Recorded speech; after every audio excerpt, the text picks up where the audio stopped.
Welcome students. Class 9-এর ছাত্রছাত্রীরা যারা এর আগে আমার চ্যানেলকে দেখেছো তারা প্রাণীকলা উদ্ভিদকলার গঠন আশা করি বাড়িতে পড়ে ফেলেছো। তো প্রাণীকলা উদ্ভিদকলা অর্থাৎ টিস্যু সিস্টেম এর পর যে পার্টটা রয়েছে সেটা হচ্ছে বিভিন্ন অর্গ্যান, প্রাণী দেহের বিশেষ করে মানুষের বিভিন্ন অঙ্গ এবং সেই অঙ্গগুলোর সম্মিলিতভাবে তৈরি হওয়া জীবদেহের বিভিন্ন সিস্টেম, সেগুলো সম্বন্ধে একটা প্রাইমারি আইডিয়া। তো হিউম্যান বডিতে যে সমস্ত সিস্টেমগুলো রয়েছে সেগুলো হলো যথাক্রমে পৌষ্টিকতন্ত্র বা ডাইজেস্টিভ সিস্টেম, রেসপিরেটরি সিস্টেম শ্বাসতন্ত্র, সার্কুলেটরি সিস্টেম রক্ত সংবহনতন্ত্র, এক্সক্রিটরি সিস্টেম রেচনতন্ত্র, নার্ভাস সিস্টেম স্নায়ুতন্ত্র, মাস্কুলার সিস্টেম পেশিতন্ত্র, স্ক্লেরাল সিস্টেম কঙ্কালতন্ত্র, লিম্ফ্যাটিক সিস্টেম লসিকাতন্ত্র, এপিথেলিয়াল সিস্টেম ত্বকতন্ত্র, এন্ডোক্রাইন সিস্টেম অন্তঃক্ষরাতন্ত্র। এছাড়াও রিপ্রোডাক্টিভ সিস্টেম, যেটার দুটো পার্ট হয়, male reproductive system and female reproductive system. পৌষ্টিকতন্ত্র বা ডাইজেস্টিভ সিস্টেম, পৌষ্টিকতন্ত্র অর্থাৎ আমাদের খাদ্যের পাচন এবং সেই খাদ্য থেকে যে পুষ্টি আমরা পাই সেগুলোর সঙ্গে জড়িত যে সিস্টেমটা সেটা হচ্ছে পৌষ্টিকতন্ত্র। পৌষ্টিকতন্ত্রের মাধ্যমে আমরা খাদ্য গ্রহণ করি, গৃহীত খাদ্য পাচিত হয়, পাচিত খাদ্য শোষিত হয়, শোষিত খাদ্য অঙ্গীভূত হয় বা আত্তীকরণ হয় এবং অপাচ্য অংশের বহিষ্করণ হয়। অর্থাৎ পৌষ্টিকতন্ত্রের মাধ্যমে আমরা খাদ্য গ্রহণ শুধু নয়, তার সঙ্গে সেই খাদ্যের পরিণতি কী হবে সেটা টোটালি আমরা পৌষ্টিকতন্ত্রের মাধ্যমে পেয়ে থাকি। পৌষ্টিকতন্ত্রের মধ্যে বা ডাইজেস্টিভ সিস্টেমের মধ্যে যে সমস্ত অর্গ্যানগুলো রয়েছে সেগুলো হলো ওরাল ক্যাভিটি বা মুখছিদ্র, মুখবিবর, গলবিল বা ফ্যারিংস, গ্রাসনালী ইসোফেগাস, পাকস্থলী স্টমাক, এছাড়াও large intestine, small intestine, rectum. এছাড়াও কিছু গ্ল্যান্ড রয়েছে, স্যালিভারি গ্ল্যান্ড বা লালাগ্রন্থি, প্যাঙ্ক্রিয়াস, অগ্নাশয়, লিভার, যকৃৎ। এগুলো নিয়ে আমাদের পৌষ্টিকতন্ত্র তৈরি হয়। পৌষ্টিকতন্ত্রের কাজ খাদ্য গ্রহণ করা, গৃহীত খাদ্য পাচিত করা, পাচিত খাদ্য শোষণ করা, শোষিত খাদ্য দেহের অঙ্গীভূত করা বা আত্তীকরণ ঘটানো এবং অপাচ্য অংশের বহিষ্করণ ঘটানো। পৌষ্টিকতন্ত্রের মধ্যে যে সমস্ত অর্গ্যানগুলো রয়েছে সেই অর্গ্যানগুলোর মধ্যে কয়েকটা অর্গ্যান সম্বন্ধে প্রাইমারি একটা আইডিয়া তোমরা পাবে। স্টমাক বা পাকস্থলী, খাদ্য গ্রহণ করার পর মুখছিদ্র, মুখবিবর, গলবিল, গ্রাসনালী হওয়ার পর খাদ্য আমাদের স্টমাকে যায়, পাকস্থলীতে যায়। গ্রাসনালীর নেক্সট পার্ট স্টমাক। স্টমাকের মধ্যে জীবাণু ধ্বংস করার একটা স্পেশাল পাওয়ার রয়েছে due to presence of hydrochloric acid. Hydrochloric acid যেহেতু অ্যাসিড, অর্থাৎ অ্যাসিডের উপস্থিতির জন্য খাদ্যের মধ্যে যে সমস্ত জীবাণুগুলো থাকে তারা মারা যায়। এছাড়াও স্টমাকের মধ্যে বিভিন্ন এনজাইমগুলো রয়েছে যেগুলো responsible for the digestion of food. যে খাদ্য আমরা গ্রহণ করি তাদের মধ্যে প্রোটিন জাতীয় খাদ্য থাকে, শর্করা জাতীয় খাদ্য থাকে, ফ্যাট জাতীয় খাদ্য থাকে। তার মধ্যে প্রোটিন জাতীয় খাদ্যের পাচন পাকস্থলীতে হয় এবং এটা হয় পেপসিন নামক উৎসেচকের সাহায্যে। পাকস্থলীতে কিন্তু শর্করা ভঙ্গক কোনো উৎসেচক নেই। ফ্যাট ভঙ্গক যে উৎসেচকটা রয়েছে গ্যাস্ট্রিক লাইপেজ, যার জন্য পাকস্থলীতে খাদ্যের আংশিক পাচন সম্পন্ন হয়। পাকস্থলীতে খাদ্যের আংশিক পাচন হবার পরে আংশিক পাচিত খাদ্য, যেটা নেক্সট পার্ট, ডাইজেস্টিভ সিস্টেমের নেক্সট পার্ট, স্মল ইন্টেস্টিনের গ্রহণী বা ডিওডেনামে গিয়ে উপস্থিত হয় এবং পরবর্তী পর্যায়ে খাদ্যের পাচন চলতে থাকে। পাকস্থলী ছাড়াও আরেকটা ইম্পর্টেন্ট অর্গ্যান আমাদের ডাইজেস্টিভ সিস্টেমে, যেটা হচ্ছে লিভার। লিভারকে বলা হয়, লিভার বা যকৃৎকে বলা হয় আমাদের দেহের জৈব রসায়নাগার। আমাদের দেহের যাবতীয় বিপাকীয় প্রক্রিয়া, যত রকম বিপাকীয় প্রক্রিয়া হয় তার ম্যাক্সিমাম লিভারে সংঘটিত হয়। লিভার খুব ইম্পর্টেন্ট একটা অর্গ্যান, কেননা লিভারের মধ্যে আমাদের যে লোহিত রক্তকণিকা, রক্তের মধ্যে অক্সিজেন পরিবহন করা বা অন্যান্য প্রয়োজনীয় সামগ্রীগুলোর পরিবহন করার জন্য দায়ী যে আরবিসি বা এরিথ্রোসাইট বা লোহিত রক্তকণিকা, তাদের আয়ু 120 দিন। 120 দিন পর তারা মারা যায়। মারা যাবার পর লোহিত রক্তকণিকা কি হয়? অ্যাকচুয়ালি লোহিত রক্তকণিকা মারা যাবার পর তাদের ডেড বডিটা, ডেব্রিস, ডেড বডিটা, ঘোষট অফ আরবিসি ধ্বংসস্তূপে পরিণত হয় লিভারে গিয়ে। লিভারে গিয়ে ওরা ধ্বংসস্তূপে পরিণত একটা ডেব্রিসে রূপান্তরিত হয় এবং ওই মৃত লোহিত রক্তকণিকা থেকেই পিত্তরস তৈরি হয়, যা পরবর্তী পর্যায়ে ফ্যাট জাতীয় খাদ্যের পাচন এবং শোষণে অংশগ্রহণ করে। সেজন্য লিভার পিত্তক্ষরণের জন্য দায়ী। প্যানক্রিয়াস, মিক্সড গ্ল্যান্ড, মিশ্র গ্রন্থি, আমাদের দেহের একটা অত্যন্ত গুরুত্বপূর্ণ গ্রন্থি হচ্ছে অগ্নাশয়। পাকস্থলীর নিচে এবং গ্রহণী বা ডিউডেনাম, যেখানে ছবিতে তোমরা দেখতেই পাচ্ছ, গ্রহণী বা ডিউডেনামের বাঁক যেখানে হয় ঠিক সেখান থেকে অগ্নাশয়ের উৎপত্তি। যেহেতু মিশ্র গ্রন্থি, মানে এখানে বহিঃক্ষরা পার্ট এবং অন্তঃক্ষরা পার্ট, অর্থাৎ এক্সোক্রাইন এবং endocrine both part is present in this organ. তো এক্সোক্রাইন পার্ট বা বহিঃক্ষরা গ্রন্থি সেখান থেকে উৎসেচক খরিত হয়। অগ্নাশয় খুব গুরুত্বপূর্ণ, কেননা অগ্নাশয় থেকে একটা অত্যন্ত গুরুত্বপূর্ণ উৎসেচক খরিত হয় যার নাম অ্যামাইলেজ। অ্যামাইলেজ শর্করা পাচনের জন্য প্রয়োজনীয় সর্বাধিক গুরুত্বপূর্ণ উৎসেচক। অ্যামাইলেজ ছাড়াও অগ্নাশয় থেকে প্রোটিন জাতীয় খাদ্যের পাচনের জন্য নির্গত হয় আরেকটা উৎসেচক, তার নাম ট্রিপসিন। এছাড়াও প্যানক্রিয়াটিক লাইপেজ ফ্যাটের পাচনে সাহায্য করে, ট্রিপসিন প্রোটিনের পাচনে সাহায্য করে, আর amylase responsible for the digestion of carbohydrate. এই তিনটে এনজাইম বহিঃক্ষরা পার্ট থেকে সিক্রেশন হয়। আর এন্ডোক্রাইন পার্ট, যেটা অন্তঃক্ষরা অংশ থেকে নির্গত হয় বিভিন্ন হরমোনগুলো। অগ্নাশয়ের অন্তঃক্ষরা অংশের নাম হলো আইলেটস অফ ল্যাঙ্গারহ্যান্স। এখানে তিন ধরনের হরমোন সিক্রেশন হয়, যেগুলোর মধ্যে ইনসুলিন, গ্লুকাগন এবং সোমাটোস্ট্যাটিন। এই তিনটে হরমোন, ইনসুলিন, গ্লুকাগন, আমাদের রক্ত শর্করার মাত্রা নিয়ন্ত্রণের জন্য ভীষণ রেসপন্সিবল। সেটা পরে আমরা কিভাবে নিয়ন্ত্রিত হয় পরে আমরা অন্য চ্যাপ্টারে পড়ব। রেসপিরেটরি সিস্টেম আমাদের শ্বাসতন্ত্রের জন্য শ্বাসতন্ত্র। তো এখন করোনা ভাইরাসের আক্রমণে গোটা বিশ্ব উদ্বিগ্ন, চিন্তিত। অ্যাকচুয়ালি করোনা ভাইরাসের যে প্রভাবটা আমাদের দেহে পড়ে মূলত রেসপিরেটরি সিস্টেমের উপরে। রেসপিরেটরি সিস্টেমে ট্রাকিয়া, আমাদের এক্সটার্নাল নস্ট্রিল বা বহিনাসারন্ধ্র, তারপর নাসাপথ, এবং নাসাপথের পর তোমার ন্যাজাল প্যাসেজের পর glottis, trachea, bronchus, bronchiole, alveoli, এই যে পরপর পার্টগুলো থাকে। ট্রাকিয়া, ব্রঙ্কাস, ব্রঙ্কিওল, এই যে পার্টগুলো, এগুলো আমাদের অক্সিজেন, কার্বন ডাই অক্সাইডের প্যাসেজ যাওয়ার, বাতাস যাওয়ার প্যাসেজ, টিউবিউলার স্ট্রাকচার। করোনা ভাইরাসের প্রভাবে এই সমস্ত প্যাসেজগুলো ব্লকেজ হয়ে যায়, কন্ট্রাকশন, রিল্যাক্সেশন সহজে হতে পারে না। তো রেসপিরেটরি সিস্টেম মূলত আমাদের শ্বাসকার্যের জন্য দায়ী। আমরা অক্সিজেন গ্রহণ করি, কার্বন ডাই অক্সাইড বর্জন করি। এই অক্সিজেন গ্রহণ করা এবং কার্বন ডাই অক্সাইড বর্জন করার কাজটা রেসপিরেটরি সিস্টেমের মাধ্যমে সম্পন্ন হয়। রেসপিরেটরি সিস্টেমের অন্তর্গত সবথেকে ইম্পর্টেন্ট অর্গান যেটা সেটা হচ্ছে লাংস। আমাদের থোরাসিক ক্যাভিটিতে হৃৎপিণ্ডের দুপাশে দুটো লাংস থাকে। যেহেতু হৃৎপিণ্ডটা বাম দিক চেপে থাকে খানিকটা, সেজন্য বাম দিকের লাংসটা একটু ছোট হয়, ডান দিকের লাংসটা কিন্তু বড় হয়। আমাদের প্রধান শ্বাসঙ্গ লাংস। যদিও শ্বাস অঙ্গ হিসাবে কাজ করা ছাড়াও ফুসফুস আরও একটা কাজ করে, সেটা রেচন অঙ্গ হিসাবে, সহযোগী রেচন অঙ্গ হিসাবে কিন্তু ফুসফুস কাজ করে।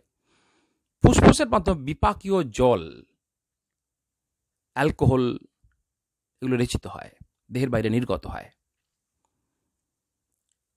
নেক্সট সিস্টেম, সার্কুলেটরি সিস্টেম, রক্ত সংবহন তন্ত্র। রক্ত সংবহন তন্ত্রের মধ্যে প্রধান যে পার্টগুলো সেটা হচ্ছে হার্ট বা হৃৎপিণ্ড, ধমনী, শিরা আর রক্তজালক। এই কটা নিয়ে আমাদের রক্ত সংবহন তন্ত্র তৈরি হয়।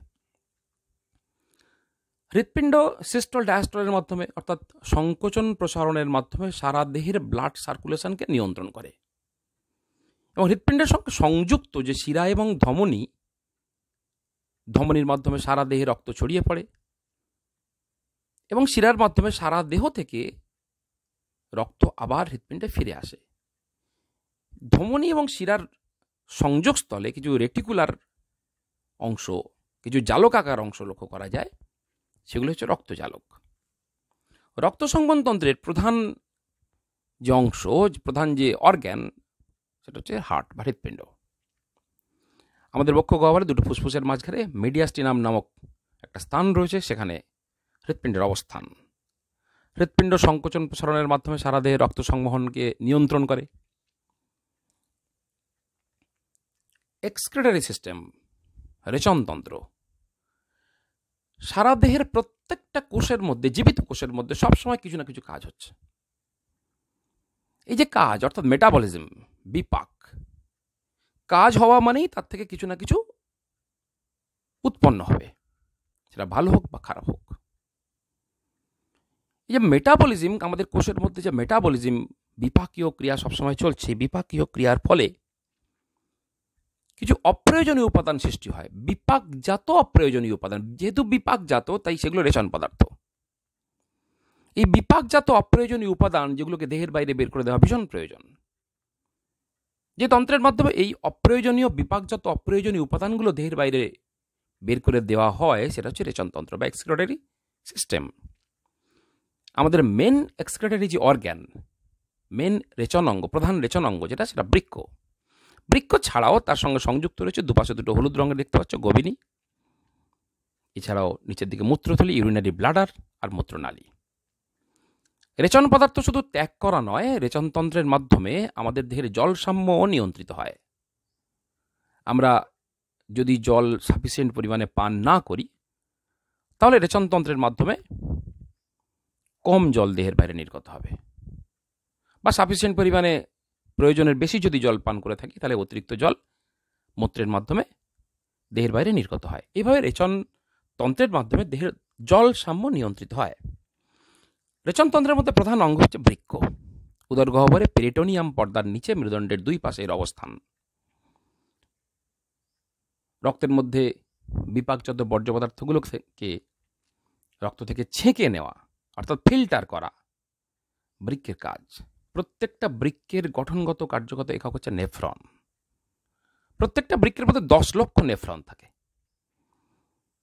এই নেফ্রনগুলো রক্তকে ফিল্টার করে, রক্তকে ফিল্টার করে তার মধ্যে বিপাকজাত বর্জ্য পদার্থ যে সমস্ত উপাদানগুলো রয়েছে, যে সমস্ত রেচন পদার্থগুলো রয়েছে, সেগুলোকে ফিল্টার করে বের করে নেয়, এবং সেই রেচন পদার্থগুলো বৃক্ক বের করে নিয়ে রেচনতন্ত্রের মাধ্যমে দেহের বাইরে নির্গত হতে সাহায্য করে। ইউরিনারি ব্লাডার, বৃক্কের মধ্যে ফিল্টার হওয়ার পর গবিনীর মাধ্যমে অপ্রয়োজনীয় উপাদান জলের মধ্যে মিশ্রিত অবস্থায় ইউরিনারি ব্লাডার অর্থাৎ মূত্রথলিতে অস্থায়ীভাবে জমা থাকে।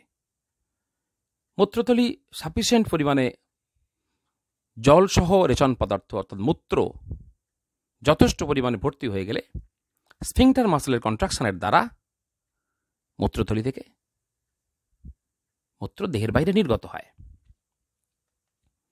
নার্ভাস সিস্টেম ভীষণ ইম্পর্টেন্ট সিস্টেম, আমাদের প্রত্যেকটা বডি পার্টকে কমিউনিকেট করে। শুধু প্রত্যেকটা বডি পার্ট নয়, পরিবেশের সঙ্গে আমাদের যে কমিউনিকেশান, আমরা কান দিয়ে শুনি, চোখ দিয়ে তাকিয়ে থাকি। শিক্ষক যখন পড়ান তখন তোমরা কিন্তু কান দিয়ে শোনো, তবু তোমরা শিক্ষক মহাশয়ের দিকে তাকিয়ে থাকো। তার মানে কান আর চোখের মধ্যে একটা রিলেশনশিপ রয়েছে। এই যে রিলেশনশিপ, এটা নার্ভাস সিস্টেমের মাধ্যমেই সম্ভব। নার্ভাস সিস্টেমের মধ্যে যে পার্টগুলো রয়েছে, এগুলোর মধ্যে ব্রেন, মস্তিষ্ক, স্পাইনাল কর্ড, সুষুম্নাকাণ্ড আর নার্ভ বা স্নায়ু। সারা দেহে অসংখ্য নার্ভ জালের মতো ছড়িয়ে থাকে। ব্রেন থেকে নির্গত হয় ক্রেনিয়াল নার্ভস, আর সুষুম্নাকাণ্ড থেকে নির্গত হয় স্পাইনাল নার্ভস। এই সমস্ত নার্ভগুলোর প্রচুর শাখা প্রশাখা সারা দেহে জালের মতো ছড়িয়ে থাকে। কাজ দেহের বিভিন্ন অঙ্গ প্রত্যঙ্গগুলোর মধ্যে সমন্বয় সাধন করা, এছাড়াও পরিবেশের সঙ্গে যোগাযোগ রক্ষা করা স্নায়ুতন্ত্রের প্রধান কাজ। স্নায়ুতন্ত্র বা নার্ভাস সিস্টেমের মেন অর্গান যেটা, সেটা হচ্ছে ব্রেন। আমাদের প্রত্যেকের মস্তিষ্কে যে করটি বা খুলি রয়েছে, খুলির মধ্যে আমাদের মস্তিষ্কের ব্রেনের অবস্থান। মস্তিষ্কের ওজন আমাদের মানুষের ক্ষেত্রে একজন প্রাপ্তবয়স্ক সুস্থ মানুষের ক্ষেত্রে অ্যাভারেজ ওজন 1.36 কেজি মস্তিষ্কের ওজন। মানুষের মস্তিষ্ক, বুদ্ধি, স্মৃতি, চিন্তাভাবনা, মানুষ যে অন্যান্য প্রাণীদের থেকে সুপিরিয়ার বা উন্নত তার বুদ্ধিতে, এই বুদ্ধি, স্মৃতি বা মনে রাখা, আমাদের কালচার, যাবতীয় কিছু, এগুলো সব নিয়ন্ত্রিত হয় মস্তিষ্ক দ্বারা। দর্শন শুধু চোখ ভালো থাকলেই তুমি যে দেখতে পাবে তা নাও হতে পারে। চোখ ভালো থাকতে হবে এবং দর্শন নিয়ন্ত্রণ করে মস্তিষ্কের যে পার্ট, সেই অংশ কিন্তু সক্রিয় থাকতে হবে। তাহলে আমরা ঘুমিয়ে থাকতাম আর আমাদের যদি চোখটা কেউ টেনে ধরতো তাহলে কিন্তু আমরা দেখতে পেতাম, তা কিন্তু হয় না। শুধু চোখ খোলা থাকলেই মানুষ দেখতে পায় না, তার সঙ্গে মস্তিষ্কের দর্শন নিয়ন্ত্রক অঞ্চলটাও সজাগ থাকতে হবে। সেই একই রকমভাবে শ্রবণ নিয়ন্ত্রক অঞ্চল, ঘ্রাণ নিয়ন্ত্রক অঞ্চল, মস্তিষ্কের নির্দিষ্ট নির্দিষ্ট অঞ্চল রয়েছে, সেই সমস্ত অঞ্চলগুলোই নির্দিষ্ট অঙ্গের সাহায্যে নির্দিষ্ট কাজটাকে নিয়ন্ত্রণ করে। এছাড়াও দেহের ভারসাম্য নিয়ন্ত্রণ করে, ব্যালেন্স, বডি ব্যালেন্সটা নিয়ন্ত্রিত হয় মস্তিষ্কই দ্বারা, মস্তিষ্কের লঘু মস্তিষ্ক দ্বারা বা সেরিবেলাম দ্বারা। স্পাইনাল কর্ড, আমাদের দেহের পিছনে মেরুদণ্ড রয়েছে, ভার্টিব্রাল কলামের মধ্যে সুষুম্নাকাণ্ড বা স্পাইনাল কর্ডের অবস্থান। মাছের কাঁটা ভাঙলে বুঝতে পারবে মাছের কাঁটার ভিতরে একটা সরু মতো সফট পার্ট থাকে। আমাদের দেহের মেরুদণ্ডের মধ্যেও এরকম একটা সফট পার্ট রয়েছে, দ্যাট ইজ স্পাইনাল কর্ড। আমরা যখন ঘুমাই তখন আমাদের বিভিন্ন রকম কাজ নিয়ন্ত্রিত হয় সুষুম্নাকাণ্ড দ্বারা। তুমি ঘুমন্ত অবস্থায় তোমার পায়ের তলায় যদি সুড়সুড়ি দেওয়া হয় তবে তুমি পাটা সরিয়ে নেবে। ঘুমন্ত অবস্থায় তোমার চোখে যদি জোরে আলো ফেলা হয় তুমি কিন্তু মুখটা সরিয়ে নেবে। সেই মুহূর্তে তোমার কিন্তু কোনো বোধ আসবে না, তুমি বুঝতে পারবে না। ঘুম থেকে ওঠার পরে তোমাকে জিজ্ঞাসা করলেও তুমি উত্তর দিতে পারবে না। অ্যাকচুয়ালি সেই অবস্থায় তোমার ওই যে কাজগুলো নিয়ন্ত্রিত হয়েছিল সুষুম্নাকাণ্ড দ্বারা বা স্পাইনাল কর্ড দ্বারা। প্রতিবর্ত ক্রিয়া মানে পায়ের তলায় কাঁটা ফুটলে তবে দেখে তারপরে আমরা মুখ দিয়ে কষ্টসূচক আওয়াজ করি এমনটা নয়, বা আমাদেরকে শিখিয়ে দিতে হয় না যে পায়ের তলায় কাঁটা ফুটলে উ করতে হয়, এমনটা নয়। কিন্তু পায়ের তলায় কাঁটা ফুটলে আমরা অটোমেটিক্যালি পাটা তুলে নিই। এই যে অটোমেটিক্যালি কিছু কাজ হয় এগুলো প্রতিবর্ত ক্রিয়া, রিফ্লেক্স অ্যাকশন। এই প্রতিবর্ত ক্রিয়া নিয়ন্ত্রিত হয় সুষুম্নাকাণ্ডের দ্বারা।